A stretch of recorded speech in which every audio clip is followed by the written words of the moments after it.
Salut à tous, c'est Cyril71, bienvenue dans cette nouvelle vidéo. Nous sommes le lundi 25 mars 2024. On se retrouve pour un nouveau point météo. Je vais vous parler des prévisions pour cette dernière semaine du mois de mars qui s'annonce très perturbée, très agitée, avec plusieurs dépressions qui vont occasionner plusieurs fortes perturbations, avec beaucoup de pluie, beaucoup de vent, de forts vents, parfois même violents et puis également un risque d'orage. D'orage et puis de chute de neige abondante en montagne, parfois à plus haute altitude en fonction des fluctuations des températures qu'on va voir. Alors ça plus basse altitude pour ce début de semaine et ensuite à plus haute altitude en fin de semaine car il fera beaucoup plus doux avec le flux de sud, parfois même chaud avec des effets de fun qui auront lieu. Mais en tout cas, on aura un peu de tout, hein, finalement, tous les phénomènes pour cette dernière semaine du mois de mars. Ça va ressembler un petit peu à la situation finalement qu'on a eue au début de ce mois, qui avait été également très perturbée, hein, vous vous en souvenez sans doute. Et bien là, ça recommence après 15 jours de temps plus calme, très printanier d'ailleurs, notamment pour la semaine dernière, avec des températures assez élevées, hein, donc vraiment une atmosphère agréable, avec le retour du soleil. Et bien tout ça n'aura pas duré. Hein, finalement, puisque là, on retrouve donc des systèmes dépressionnaires qui nous viennent depuis l'Atlantique et même depuis la mer du Labrador, en passant ici, vous voyez, par le sud du Groenland, avec de vastes dépressions qui sont en train de se mettre en place et qui vont occasionner donc ces intempéries qui sont en vue.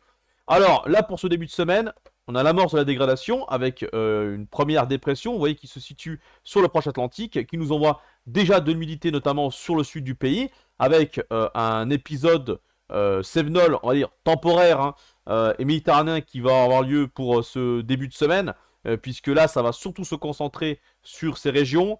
Donc voilà, du côté du sud massif central, en allant vers la côte d'Azur, où on attend de fortes pluies, des orages, également de fortes rafales de vent, notamment vers le golfe du Lion. On aura également le vent d'OTAN qui souffle, hein, du côté du Midi toulousain.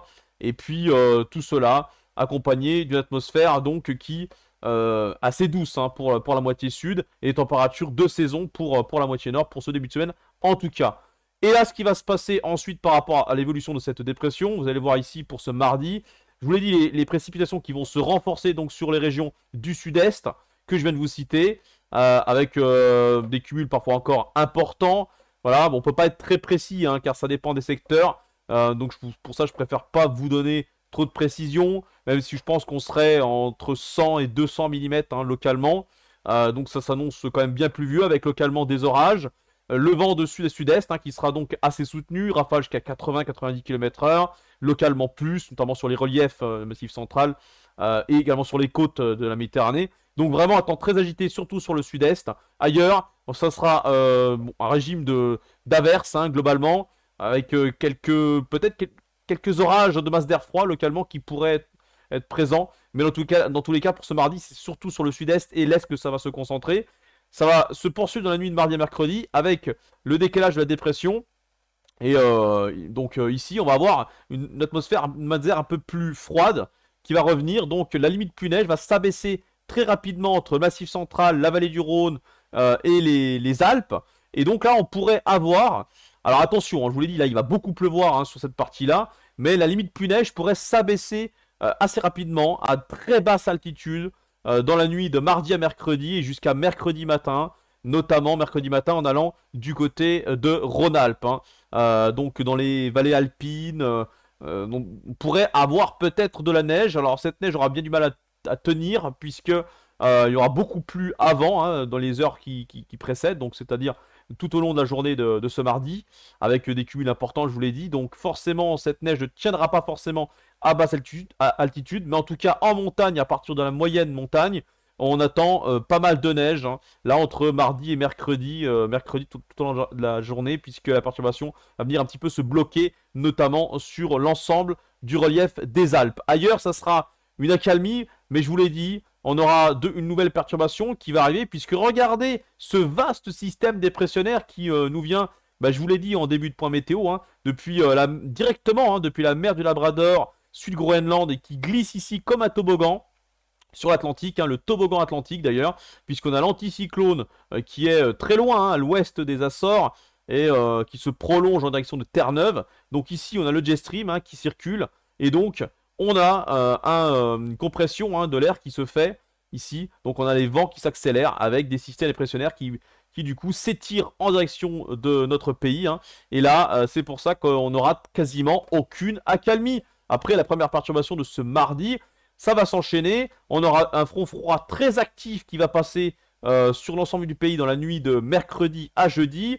Jeudi, on retrouvera un ciel de traîne également là très actif avec un risque d'orage de masse d'air froid, grésil, accompagné de grésil et de fortes rafales de vent, notamment pour l'ouest, en particulier l'ouest et le nord du pays qui seront les plus concernés pour la journée de ce jeudi. Regardez ce cœur dépressionnaire très creux pour la saison, 955 hectopascales au sud-ouest de l'Irlande. Donc c'est vraiment une dépression très creuse. Là, on est quasiment dans les records hein, de basse pression atmosphérique pour une fin mars. Hein. C'est vraiment à noter, à signaler cette dépression qui est vraiment impressionnante hein, et qui est également très vaste. Regardez, ça englobe donc tout le proche Atlantique, l'Europe de l'Ouest et également ça provoque un Talweg qui descend jusqu'au niveau des Açores et de la péninsule ibérique. Et c'est d'ailleurs là qu'il va falloir surveiller le creusement de plusieurs mésodépressions, donc des petites dépressions secondaires qui pourraient se développer ici, car on en va avoir un courant de jet qui sera assez puissant entre les Açores, le Portugal, l'Espagne et notre pays.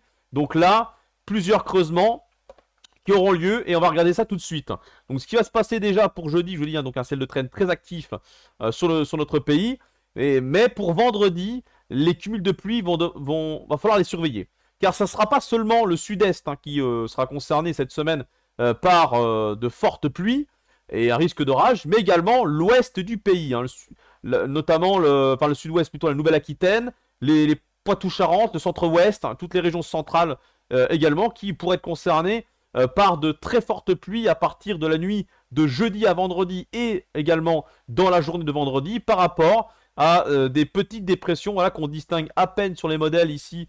Ça fait des petites vaguelettes, donc des petits creusements, 995 hectopascales ici, vous voyez.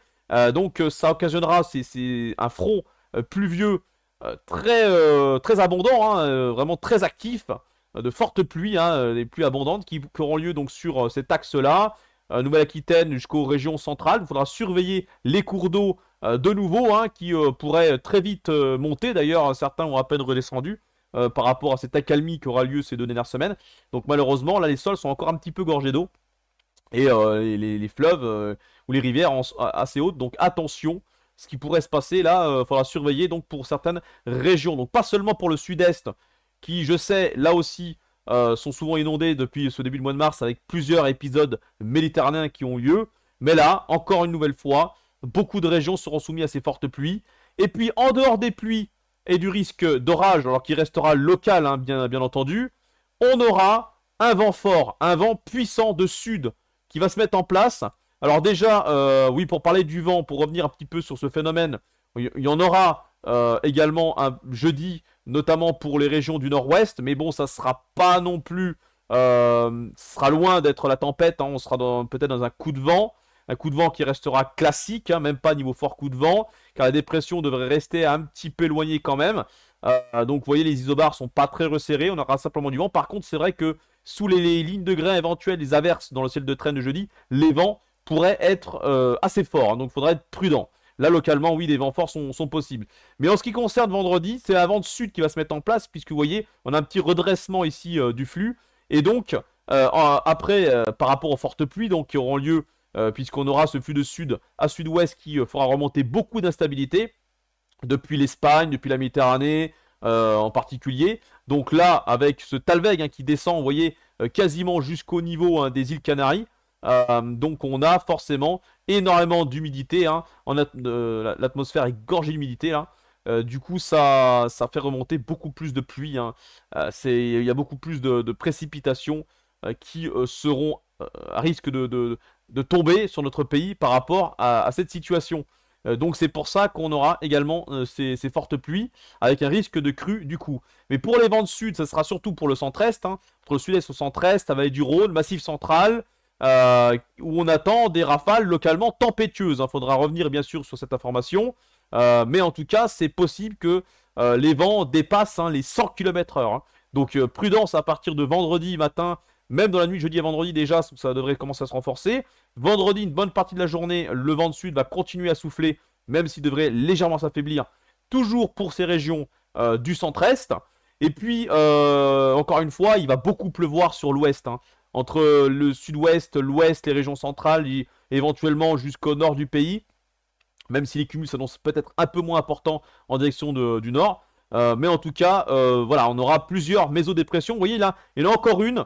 On a un petit cœur dépressionnaire à 995 hectopascales dans la nuit de vendredi à samedi. Resserrement isobarique de nouveau sur le centre-est. Donc ça veut dire qu'on a quasiment aucune accalmie par rapport aux pluies et aux vents forts sur notre pays. Donc côté ouest, c'est sous les pluies abondantes. Et côté est, ça sera sous les vents forts, voire tempétueux. Notamment dans la vallée du Rhône, le Val de Saône, sur les reliefs éventuellement, Massif central, les Alpes aussi. Donc vraiment, ça sera des conditions complètement folles et dantesques, avec le passage donc de ce minimum dépressionnaire. Il faudra bien sûr affiner dans les prochains jours éventuellement, avec une évolution possible. C'est pas fini, c'est pas fini. Vous allez me dire, purée, il y en a des choses là dans cette semaine. Eh ben c'est pas fini. Regardez sur l'Atlantique ce qui se passe là. Regardez, eh ben, on a de nouveau un petit minimum dépressionnaire, une dépression, une troisième dépression ou quatrième, on ne les compte même plus, qui se développe ici et qui va nous concerner pour le week-end de Pâques cette fois-ci. Regardez, alors on la distingue à peine, mais elle est là. Puis elle se creuse en arrivant vers la péninsule ibérique, car encore une fois, comme je vous l'ai dit, on a ce Talweg qui descend très bas ici et qui non seulement passe au-dessus des eaux de l'Atlantique qui sont encore une fois assez élevé, la température est particulièrement élevée pour la saison, donc ça aussi, ça alimente les dépressions, et puis, comme je vous l'ai dit, l'atmosphère est saturée en humidité, énormément d'humidité, surtout à cet endroit-là, sur la péninsule ibérique, donc là, les dépressions peuvent se creuser, et peuvent se dynamiser plus facilement, voilà, et alimenter beaucoup plus en précipitations, et donner des pluies diluviennes, des pluies à caractère subtropical, des pluies orageuses, et en même temps des vents forts. Donc regardez là cette dépression qui se creuse très rapidement au large du Portugal, qui devient une tempête. Oui, c'est carrément une véritable tempête, regardez là. Alors attention, attention, la fiabilité n'est pas non plus vraiment excellente à cette échéance-là, vous pouvez le comprendre, mais il faut quand même surveiller cette situation et le souligner que c'est une situation assez incroyable et impressionnante, avec cette dépression, vous voyez, qui se creuse jusqu'à 975 hectopascales. Elle se creuse de plus en plus ce soir sur certains modèles.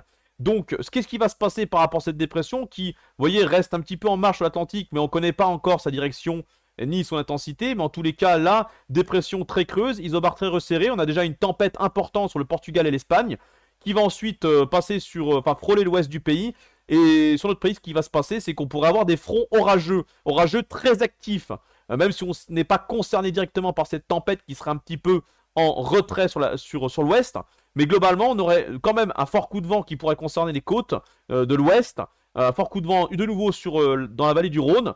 Et également donc des fronts pluvieux orageux éventuellement actifs. Donc c'est complètement dingue, c'est de la folie. Jusqu'à début avril, on a un défilé de perturbations très puissantes. Et vraiment, donc, non mais c'est un truc de fou. Quand on regarde les modèles, moi ça me rend dingue. J'en reviens pas de voir ça fin mars. Et bon, bah, la tendance pour début avril reste très humide, même si, évidemment, ça devrait un petit peu se calmer, parce que bon, il y a un moment donné, il faut bien que ça se calme au niveau des dépressions qui sont quand même particulièrement creuses, et exceptionnellement creuses même pour cette fin mars. Les dépressions pour la semaine prochaine seraient moins creuses, mais les tendances restent très humides. Et donc, le risque d'inondation et de crue serait malheureusement peut-être encore d'actualité. Donc, il va falloir surveiller de très près tout ça. Je vous referai des points météo dans la semaine parce que, vous voyez, il y a quand même plusieurs choses à dire, plusieurs dépressions qui sont à surveiller. Et je pense même faire un live. Je pense faire un live très rapidement, sans doute demain ou après-demain, pour parler de tout ça parce qu'il y a beaucoup de choses à dire. Et je pense que faire un live pour cette situation sera nécessaire. Voilà, j'en ai terminé pour ce point météo qui est très long. J'en suis désolé, mais là, il y avait beaucoup de choses à dire. Donc, je vous souhaite une bonne soirée ou une bonne semaine et à très bientôt. Ciao!